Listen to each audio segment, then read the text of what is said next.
Prior to the Duke game, tell me what you thought about the game, what kind of game you thought it would be.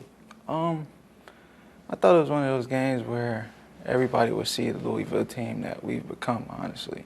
I felt like we were missing pieces early in the year and we weren't as good without Gorgie, and we weren't progressing how we were now. And we really look forward to playing Duke again. You know, they gave us a loss earlier in the season, and it was a big game for Coach P, you know, because last time he played Coach K in NCAA tournament, the results wasn't so good, you know. So Coach P really stuck out, well, put it out there earlier before the game even started how he really wanted this win, and I just felt like we were going to go out there and do everything we could possibly do to get the win. Now, wait a minute. I thought that you guys didn't. I thought the coaches didn't pay attention to any of that stuff. You know, Coach P's not going to tell us like ahead of time, well, beforehand, like how he really feels. But you know, that's just one of the things where you lose a game like that. That's gonna always be on your mind, honestly, especially a coach like that. Your role on the team, Coach Pitino has described it as they've been going up, up, up. So, what did you expect your role to be in the Duke game prior to the game? I feel like I could attack their bigs, honestly. I felt like ever since my suspension earlier in the year, Coach P has really gave me the confidence in myself to really just want to go out there and perform how I need to perform. And this has been the best tournament I've ever played, you know, and the results didn't come out how I wanted to, but everything happens for a reason, you know, and that's just all I can really say about it, honestly.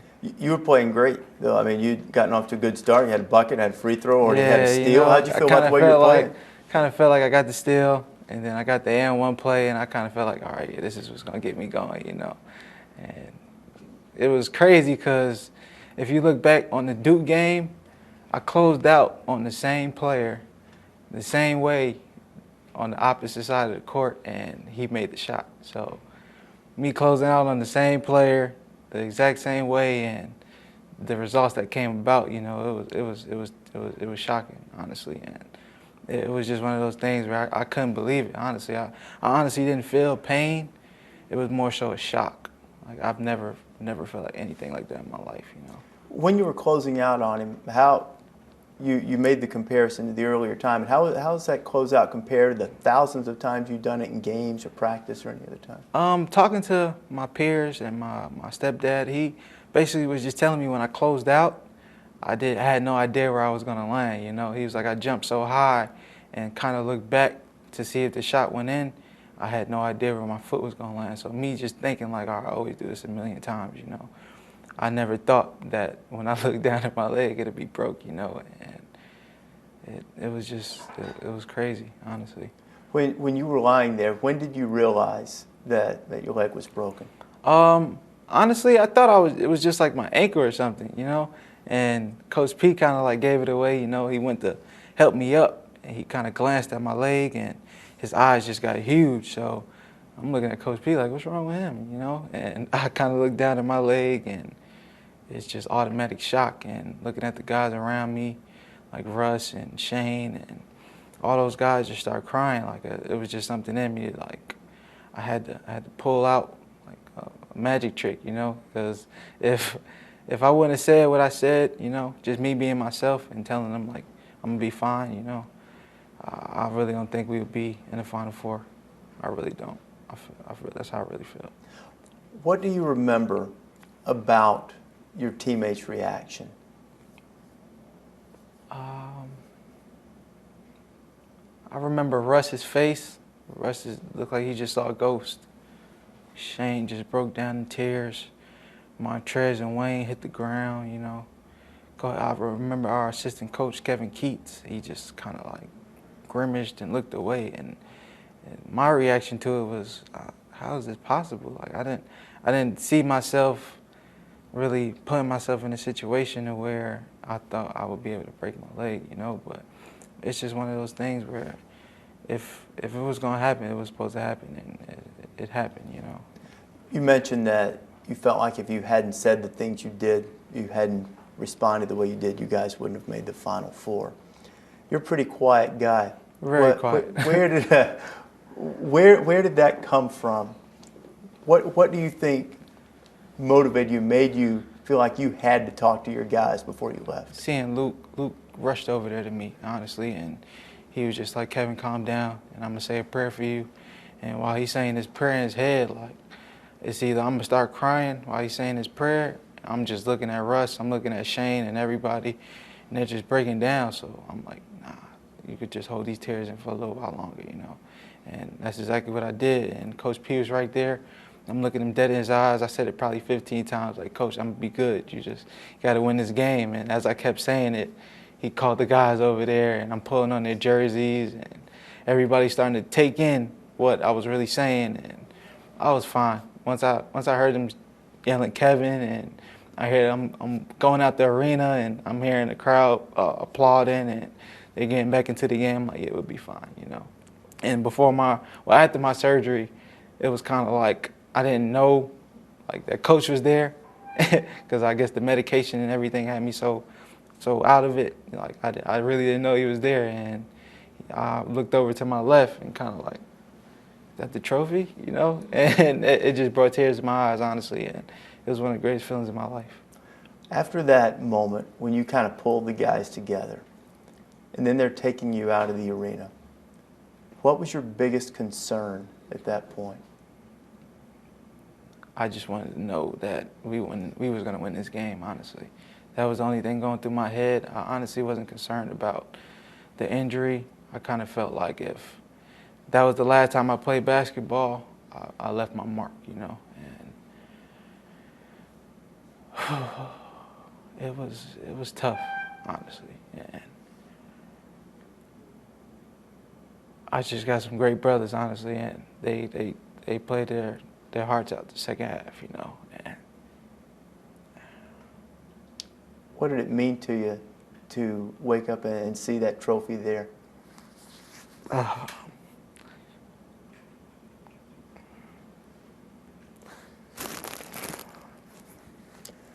Honestly, it meant everything to me, you know.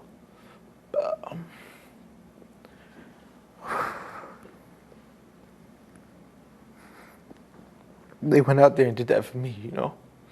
And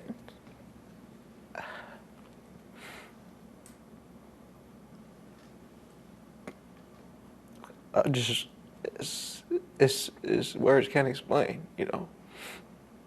I love those guys to death, you know. I wouldn't trade them in for the world. Those are the brothers I never had. And I just keep telling them the job ain't done yet, you know. We got 2 more games to win, and we'll be cutting the nets down in Atlanta. And that's just our approach, and they know that's how I feel about it. We pushed this hard to get in the position we in. We got the #1 overall seed in the tournament. We knocked off NC we knocked off Colorado State, knocked off your Duke. Every obstacle that they done put in front of us, we done faced, and we handled it like pros, honestly. And those guys, you know, they're just some of the greatest guys in the world, you know. Coach P, like, that's my third dad, you know. He's really matured me on an entire another level. It's more than just basketball. And he's really got that through to me that if I never played basketball again, it wouldn't matter. I would still always be his son. He's still going to help me however he can. How has this incident impacted your relationship with him? Because I can sense it was tight before, but how has this changed your relationship with Coach Pitino? It kind of opened me up more to him, you know. I'm not one of those guys where I really tend to express a lot of emotion, but just seeing how he was there for me and seeing Coach cry, you know, that's not something you really see a lot, you know. But just seeing how he cares, it really showed me, like, he's really there for you. And I knew it before, and just him taking the time out to really sit down and talk to me and staying in Indianapolis with me when the team went back, it just shows that when people care about you, you really know, you know. And I love him to death, you know. I'm gonna be happy to play for him next season.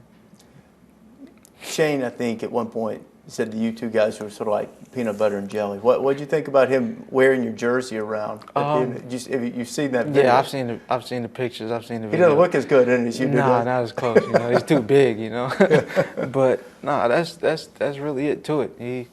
Shane has always been there for me. You know, and if there's one guy that I knew felt it the most, and I was looking forward to seeing the most, it'd definitely be Shane. You know, they'll tell you like as soon as we saw each other, it was kind of like the tear just came down. You know, I was laying in there and he just saw me, started crying. You know, because we just got that kind of connection. It's like a bond where it'll never be broken. You know, I honestly could say that it's more. I've had a lot of teammates and played on a lot of different teams, but Shane is like the opposite, the exact opposite of me. You know, and that's one guy like I'll do anything for. You know, that's just sums it all up. When you came out of surgery, and they told you they wanted you to get up, what was the moment like when you first tried to stand up on the crutches? I was excited, honestly. You know, just how the situation came about with my leg being broke, and I never thought the next day I'll be able to stand on crutches. You know, and they'll tell you every chance I've been getting, I've been trying to walk, and I've been trying to do the exercises that Fred has been telling me to do, and just all the things to get me back going, because this is just one obstacle that can't keep me down. You know, I can't let this just be something that keeps me down, and I gotta keep a steady head and keep good spirits. You know, because this it's just a test, honestly, and God takes you through certain things in life that He matures you for, and this is just one of those things that I'm gonna have to face, and when the time comes, I'll be right back on the court.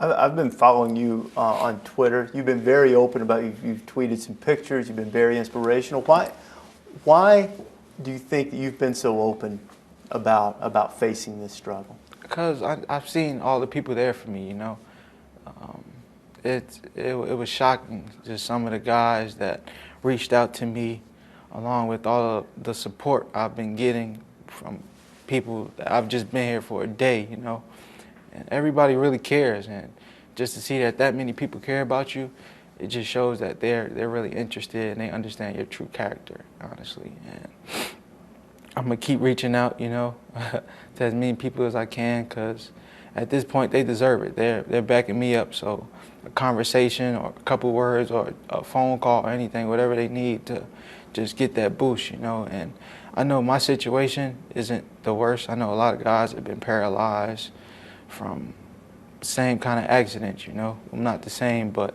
similar situations, and I just want to say that I'm truly blessed, and I'm lost for words with just the situation. Whose reaction has surprised you the most? That you got a was it a message or a phone call or text or a tweet? There's been so many people reaching out to me, honestly. Like Kobe reached out to me, Kevin Durant did, Charles Barkley, Kenny Smith, a lot of guys that I really looked up to, you know, just me being on the basketball level, and Jesse Jackson's called a numerous amount of times. And it's just big to see that a lot of people care about you, you know, and I just want to thank all of them, because with their support has really got me going, like got me wanting to get back on the court, got me wanting to push again and just be the same player that I was before this injury. Does it ever feel like it's not happening to you, that you're sort of watching this happen? I kind of accepted it, you know, but it'll never be something. It's never something I expected. I can honestly say that. I would never thought I'd see the day that I'll be in this media spotlight, because I'm not that kind of guy, honestly. I'm just one of those quiet kind of guys where I just want to get the job done, really. I've always been like that. A lot of people obviously have been inspired, and, you know, devastated for you, but inspired by you. And you've handled this with grace, and a lot of people have reached out. But at the times when you've sort of been, you know, by yourself or thinking, What's the biggest concern for you right now? My full recovery, I want to say. Just when I'm by myself, just really just looking at my leg, like, I've never been seriously injured outside of me breaking my hand. It was just kind of like, I had to really just ask myself, like, is this a test? Or like, is this supposed to happen? Like, what's the meaning behind it? But everything happens for a reason, like I've always told myself, you know, and sooner or later I'll find out, you know. But I kind of feel like this is just an obstacle. It's not something that's going to keep me down for long.